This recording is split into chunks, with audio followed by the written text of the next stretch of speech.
FanDuel opens for business on Monday. The ACC projected win totals are out. Are you laying the lumber on NC State?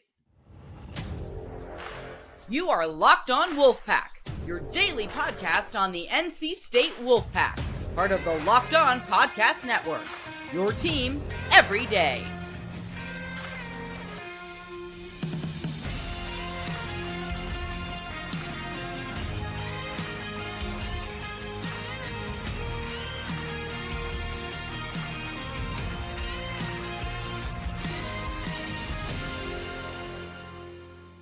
What's up, Wolfpack Nation? It's time to get locked in with Locked On. Thanks for making Locked On Wolfpack your first listen each and every day.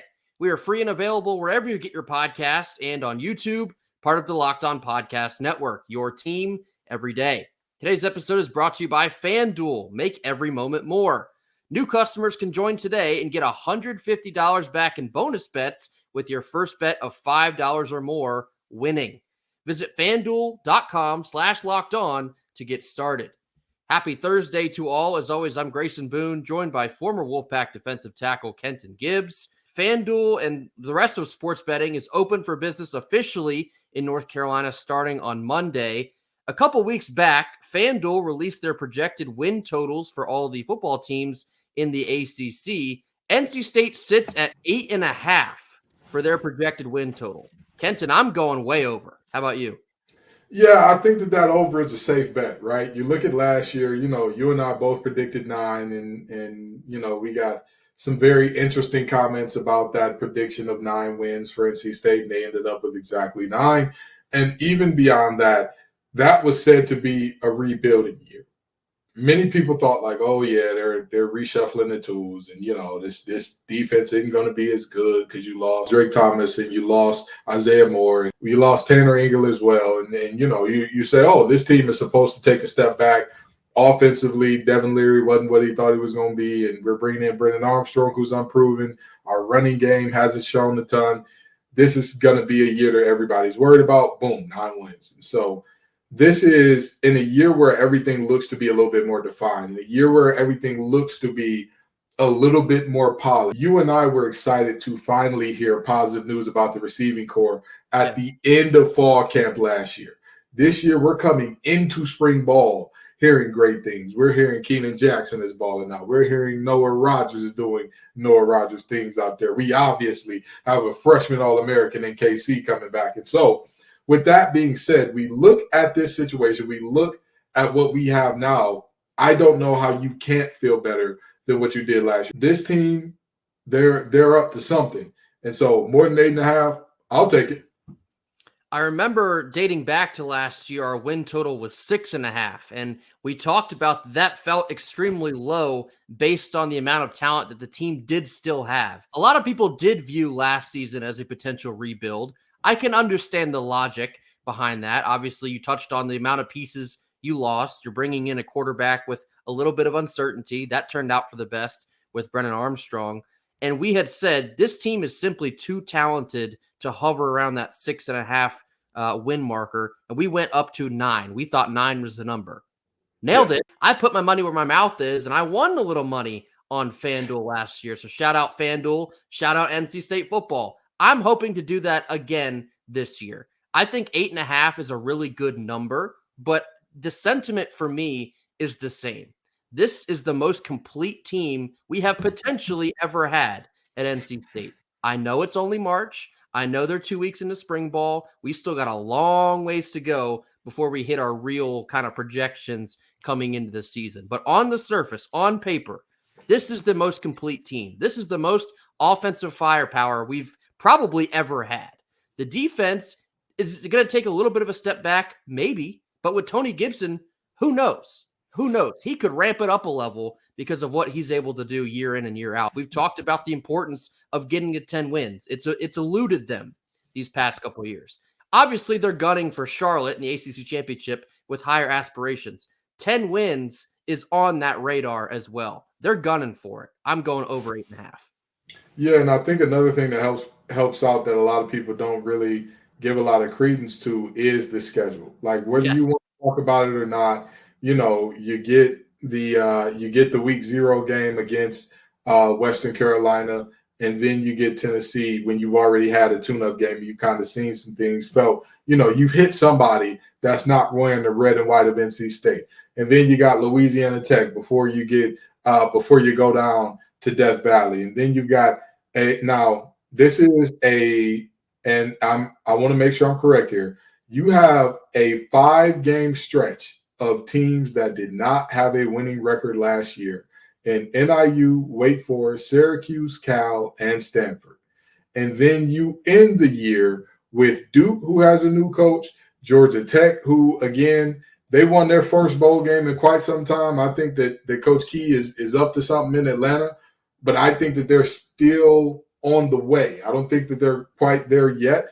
And then you end this thing off with a soft program ran by a soft man named William. I think that this schedule works out well in terms of getting above that 8.5. Kenton, without knowing it, you just threw me a lot off the backboard. So I have the rest of the ACC teams and their projected win totals in comparison to who NC State has on their schedule. Listen to this. NC State has 6 ACC teams that are projected to win 6.5 or lower. Cal and Syracuse, 6.5. Duke and Georgia Tech, 5.5. Wake Forest, 4.5. Stanford, 3.5. The only 2 teams that they play are on the same projection as State or higher. UNC at 8.5, Clemson at 9.5. The schedule is favorable. I got a parlay to cook up. After you. You are telling me. NC State fans have waited a lifetime for this type of season to fall into our lap.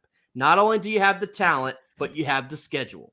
And a lot of people kind of moaned and groaned about when the schedule was released. And they're like, well, the home schedule is kind of weak and these aren't that exciting games. And I said it before and I'll say it again. Well, if they're weak games, you better win every single one of them. Yeah. Because if you're going to have cupcakes or what you perceive to be cupcakes at home, then you have to stand on business. And like I just said, 6 of these ACC games are projected at least 2 wins lower than NC State is. You got to clean that up and then take it to the bank. So 8.5 is the number. I'm going over. Kenton's going over. And we feel really good about it here on March the 7th. I think that Dave Doran is looking at this thing saying, I need a spike year. This needs to be the spike year that reestablishes that we've had years where we reestablished the floor. I think last year is a great argument for the floor has been reestablished. You cannot win 6 games at NC State and say, I had a successful year anymore. I think that that's fair. This year has to be that spike year where it's like 10 has eluded us. We have run fast all our lives, and yet win number 10 has just been a hair faster all along. This needs to be the year. You are locked and loaded in so many ways. And I'll tell you what, on top of the roster construction, you also have one of probably the greatest duo of coordinators that we've ever had at NC State. It's hard to go around and say we can name better than the combo of Anai and Gibson. It's hard to say that. It's hard to say you have all these things coming back. You're adding in more weapons, and yet you expect the results to be worse on a softer schedule.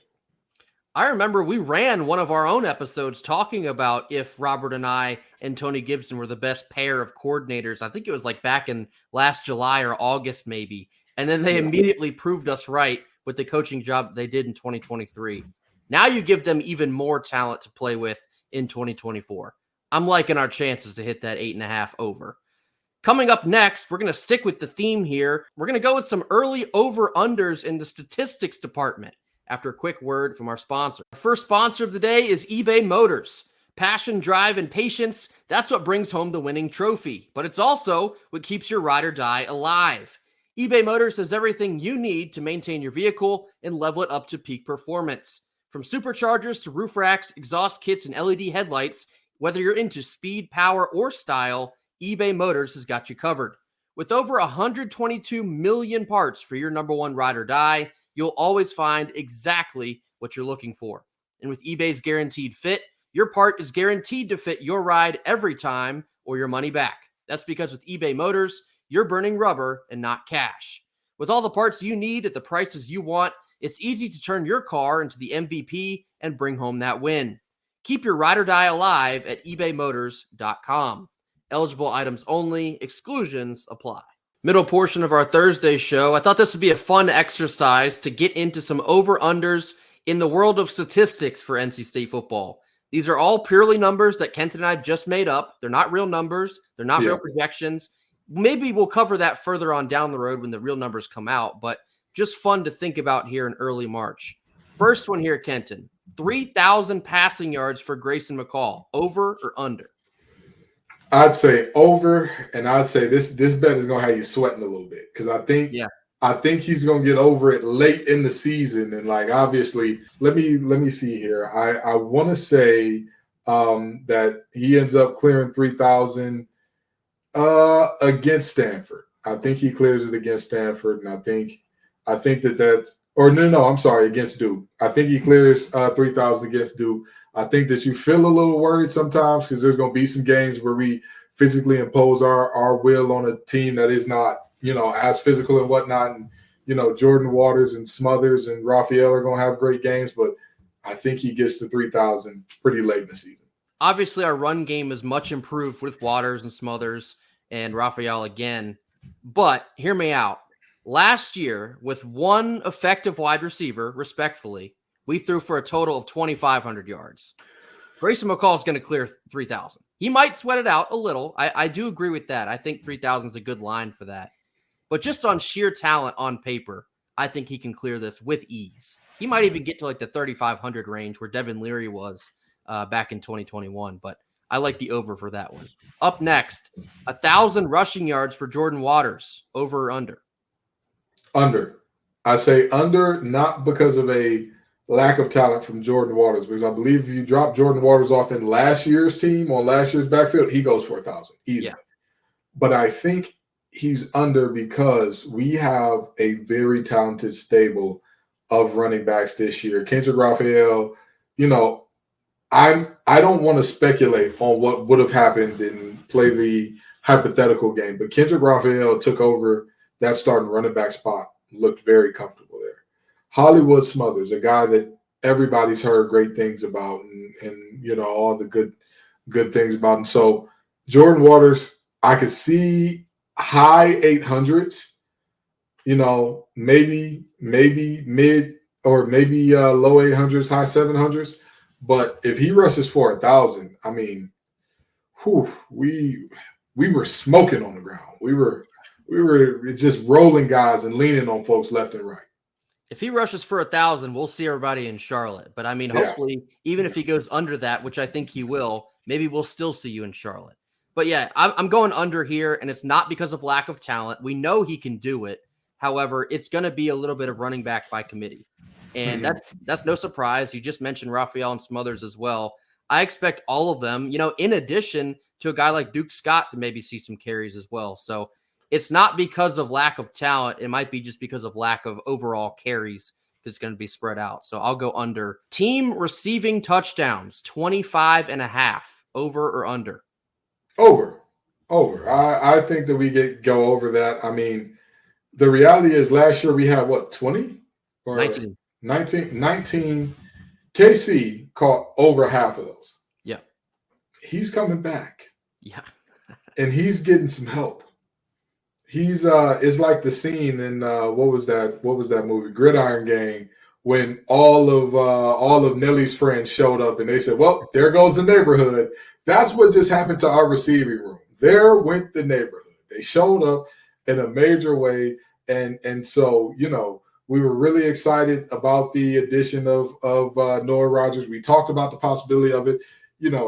I think that the end of the season, Dakari Collins was coming on strong there. Yeah. And of course, you're talking full team touchdown. So again, the tackle breakingest tight end in America. He now resides in Raleigh, and he'll be wearing red and white for the next couple of years. I think we can safely go over. No, couldn't have said it better myself. We had 19 receiving touchdowns last year. KC by himself had 10 of them.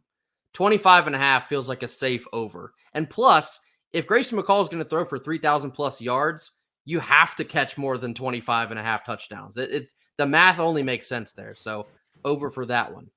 25.5 team rushing touchdowns. Now, the reason they're the same number is because we had the same number, 19 pass and 19 rush last year. 25.5 rush touchdowns. What do you got? I say under only because of two factors. Number one, the way that stats are counted, and number two, the way that Anai cooks. Anai is an absolute wizard with the pre-snap motions, with tricking and playing with people's eyes, with when you get in the red zone, oh, we're going to the flat. LOL, no, we're not. We're hitting the spot route. Oh, we're going to the spot route. LOL, no, we're not. We're going to the flat. Okay, guys, cover the flat and the spot route. Where did that corner route come from? So, he's one of those guys that you can't really put your finger on the pulse of like, where's the ball going? We need to know where it's going to go. Good luck. Good luck trying to guess with Robert and I. And all of the things like the little touch passes and the shovel passes that I know he's going to work in there.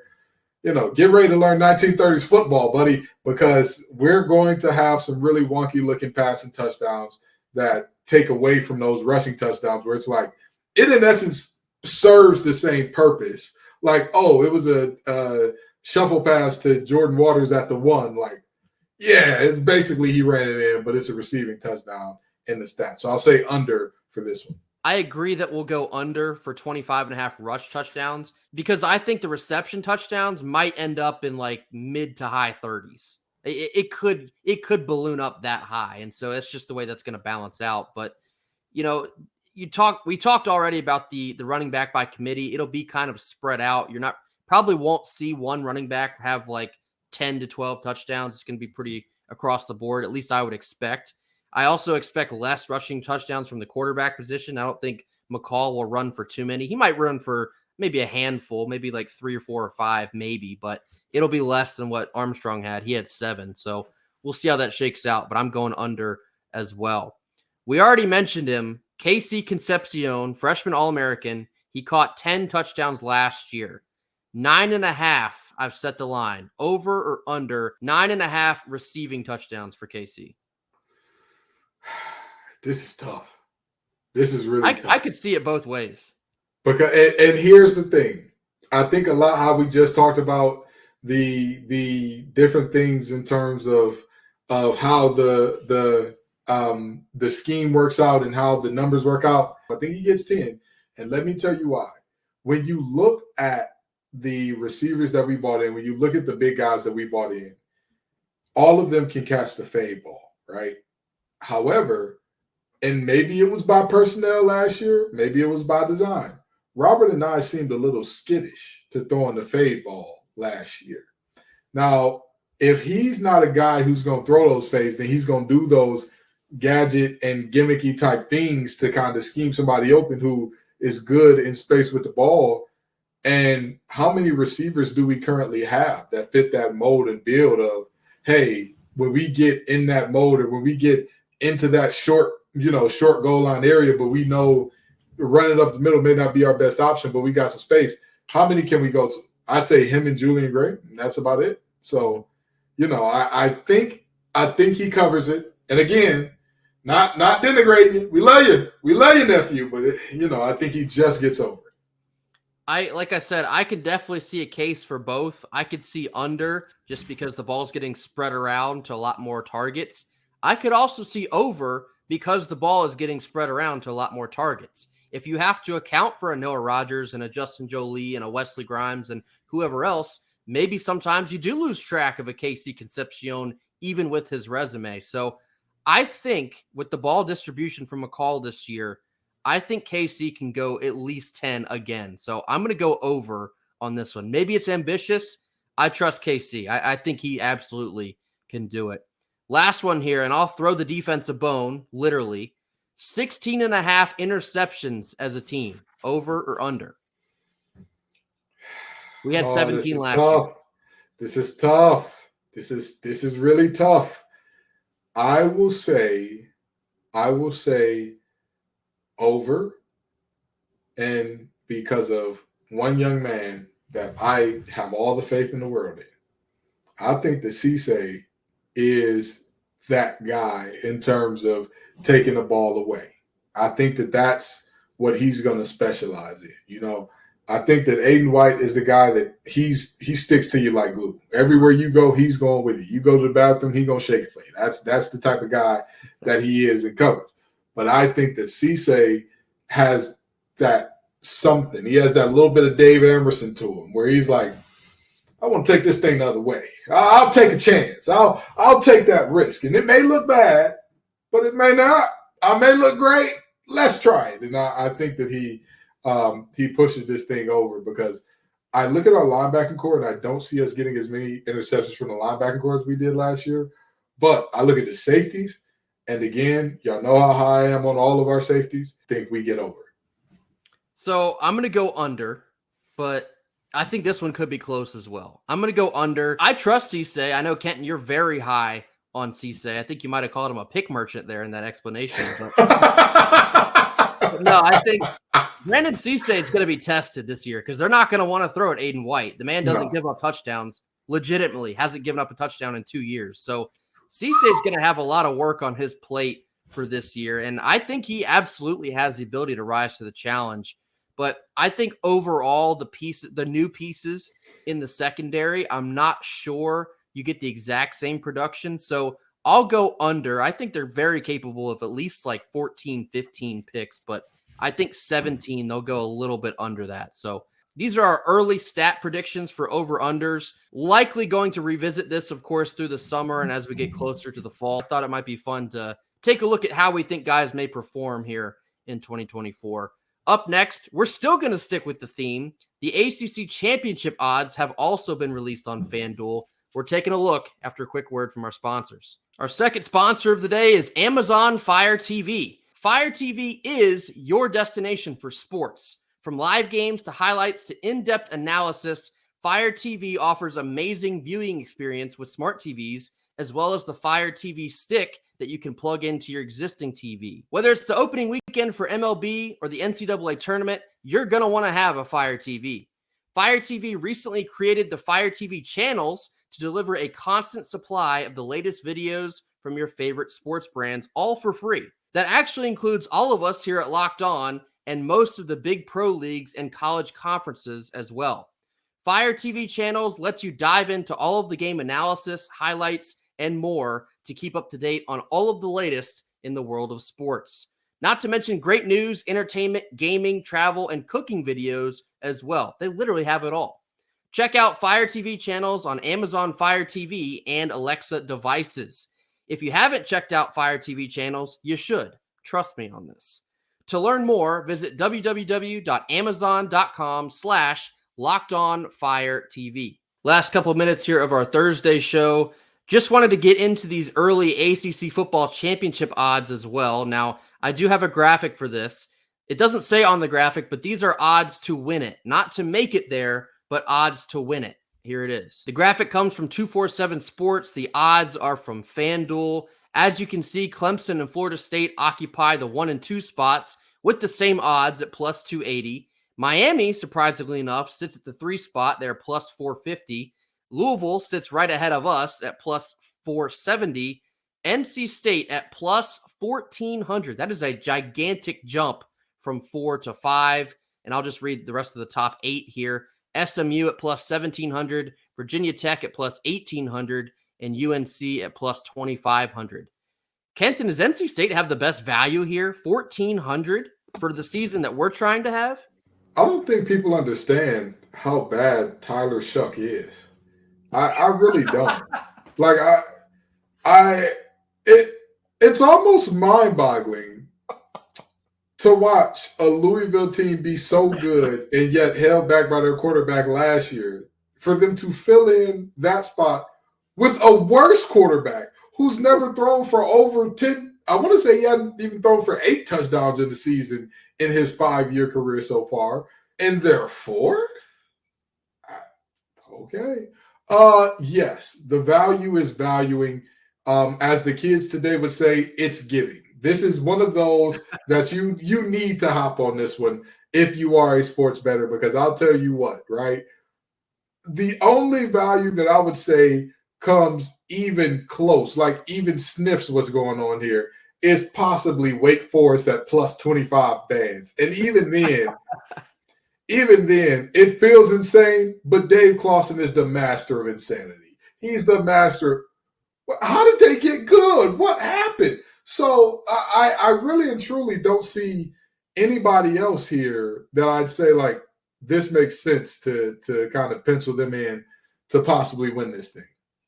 I had no idea you were going to come out guns blazing at Tyler Schaaf like that. But I'm sorry. I have watched that young man, and I've been so unimpressed with him at every single stop he's made in his college career. We don't see Louisville on the schedule. Maybe we'll see them in Charlotte. We'll have to see how that goes. But I love NC State's spot on this list. Plus 1,400 is phenomenal value. We talked about the season that they are desperately trying to have. They brought in all the pieces. They're going all in getting to Charlotte and then winning that thing. So I think NC State easily has the best value on this list.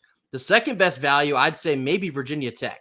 And I'm not sure if I'm buying all this Virginia Tech hype that we've been seeing. I think they also have a favorable schedule. So I don't know. I think there's some value in that number, but I'm thrilled at NC State having such a massive gap down from that Louisville spot. I think that is unreal. That is crazy to me. So, hey man, when Monday rolls around, I might put a little something on NC State plus 1,400 to take home the trophy in Charlotte. Plus 1,400 for a team that was literally 2 games away last year and is getting better this year. It's a choice. I'll say that much.